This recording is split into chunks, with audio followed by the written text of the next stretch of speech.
गोस्वामी तुलसीदास जी महाराज काशी में रोज कथा करते थे, पर उनका नियम था कि रोज सुबह शौच के लिए वन में जाते थे, एक लोटा जल लेके जाते, जितना प्रयोग में आ जाता उसके अलावा जो जल बचता एक पीपल के पेड़ के नीचे बचे हुए जल को छोड़ देते। 12 वर्ष तक गोस्वामी तुलसीदास जी ने इस नियम का पालन किया। तो उस पीपल के वृक्ष के ऊपर एक ब्रह्म राक्षस, एक प्रेत था। 12 वर्ष तक जल डाला तो वो प्रेत प्रकट हो गया, और प्रकट होकर के गोस्वामी जी से कहा, वरदान मांगो गोस्वामी जी, मैं आपको क्या दूं। गोस्वामी जी बोले, तुम कौन हो भैया। बोले, मैं प्रेत हूँ, भूत हूँ। हाँ भैया, बड़े बढ़िया प्रेत के दर्शन हुए। बोले, मांगी आपको क्या चाहिए, आप जो कहेंगे। आपने मेरी प्यास बुझाई है, 12 वर्ष तक मुझे पानी पिलाया। गोस्वामी जी बोले, हमारी तो केवल एक ही अभिलाषा है कि श्री राघव के दर्शन हमको करा दे। हमको राम जी कैसे मिलेंगे, राम जी का दर्शन कैसे होगा, केवल ये युक्ति बता दो। प्रेत बोले, राम जी के दर्शन की पता हमको होती तो हम प्रेत थोड़ी होते, आपको कैसे बताएं। लेकिन हम एक उपाय बता सकते हैं। बोले, क्या।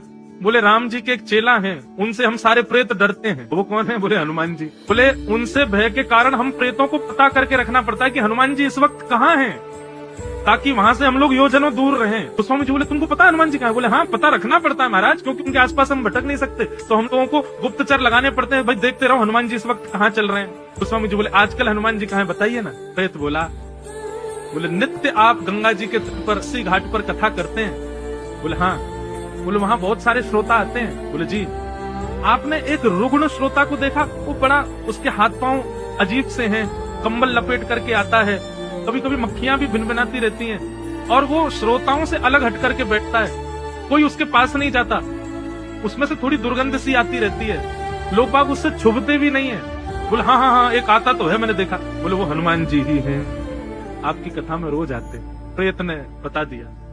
गोस्वामी जी आज कथा करने के लिए जैसे ही बैठे, इतने में ही आगमन हुआ। गोस्वामी जी की नजर उसी पे ही थी। बोले, जी हनुमान जी हैं। कथा पूरी करने के बाद सब श्रोता जैसे ही जाने लगे, वो भी अपनी लठिया उठा करके धीरे धीरे जाने लगे। गोस्वामी जी पीछे से गए और जाकर के दोनों चरण ऐसे पकड़ लिए। वो कहे, अरे बाबा, अरे व्यास जी, आप क्या कर रहे हो, मैं तो आपकी कथा सुनता हूँ, आप मुझे छूइए मत, मैं आपके छूने के योग्य नहीं, कितने दिनों से नहाया नहीं हूँ, मुझ में से दुर्गंध आ रही है। अरे व्यास जी, आप ऐसा पाप मत चढ़ाइए। गोस्वामी जी के नेत्रों में आंसू आ गए, लाल पड़ गए। बोले, महावीर हनुमान, कब तक हमको परेशान करेंगे, आपने हमारी कथा सुनी है ना, लाओ दक्षिणा दो, हमको राम जी का दर्शन करा। ऐसा कहते ही उस रुग्ण व्यक्ति में से अनंत बलवंत श्री हनुमान जी महाराज प्रकट हो गए। गोस्वामी जी को हृदय से लगा लिया, और गोस्वामी जी को हृदय से लगा के नेत्र सजल हो गए हनुमान जी के।